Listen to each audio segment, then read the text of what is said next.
Hello everybody, E here. Welcome back to another book review. Sorry I was gone all last week, but I had to take a break. I decided to take a week to myself. I did a staycation. And the main purpose of that was to re-energize before we go into the new schedule. If you follow me on Twitter, you already know it. But I will post another video with the actual channel schedule, and it will be the channel trailer also, so keep an eye out for that one. But today, we're talking about Patrick Süskind? I don't know. Perfume, the story of a murderer. This was recommended to me by several people, but nobody as much as a longtime viewer, Ivan. So, hello Ivan. Say hello down there in the comment section. He said, you have to read this bookie. You have to. It's like nothing else out there, nothing else I've read. So, of course, me being a fan of original content, I went and searched it out, and I gotta say, Ivan's correct. I've never read anything like this. There is a heavy theme of smell, of course. This is the story of Grenouille. I wanna say is his name. I'm just basing that on the spelling of Ratatouille and the spelling of his name, which is Grenouille.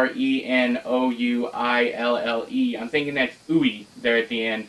I might be wrong, but Jean-Baptiste Grenouille he has an extremely honed and perfected sense of smell. He was born with it, but he has no smell of his own.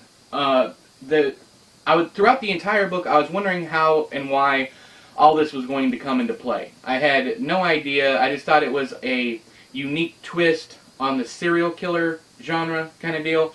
And it's a period piece also. I think it's 1800s, I think. I can't remember exactly when it is. But it's older. We're talking kings and all that stuff. But the story here drags. It drags and it drags, and I almost quit it in the last 20 pages, or the last 50. What happened was I set this on my nightstand, or it's actually my bookshelf. I set it on my bookshelf, which is right next to the bed, and I set it there, and I forgot I was reading it while I was reading other books, and I looked over and I said, what's that orangish book sitting there? So I pulled it off. I was like, oh yeah, I was reading this, and I was only 50 pages from the end. I picked it up and I read 30 pages, and I was like, I think I'm just going to call this quits. But I didn't have anything else to do, so I settled in for the last 20 pages. Am I glad I did? Because the entirety of the book, first off, it's not written in a way that I prefer. It's more of an antiquated style. I think it was written in 2000 or close to that. Oh, I'm sorry, 1986. I was wrong. But it's still more recent than I thought it was. I thought maybe it was like 20s or 30s. That's how it's written. In fact, it could have been written in the 18th century for the way it's written. But, so it's not my preferred way, it's not my preferred style of reading. But then, those last 20 pages hit, and they blew me away. Everything, all the boring stuff that I read in here, all comes into play to fit together perfectly here at the last 20 pages. Now, one of the biggest, I don't know that it was an issue. I don't think it was an issue. In fact, I think it was something that I quite enjoyed. The main character here is the villain.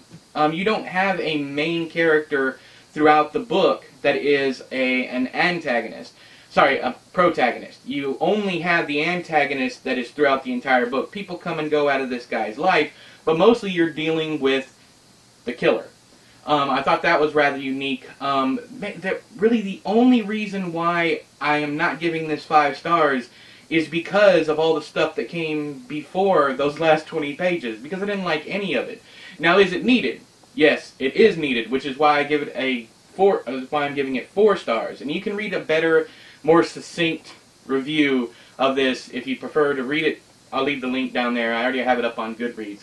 But thank you, Ivan, for recommending this. I will say, I don't think anybody will see the last 20 pages of this book coming. It knocked me for a loop, and especially the very last scene of the book is some of the gnarliest content I have ever read.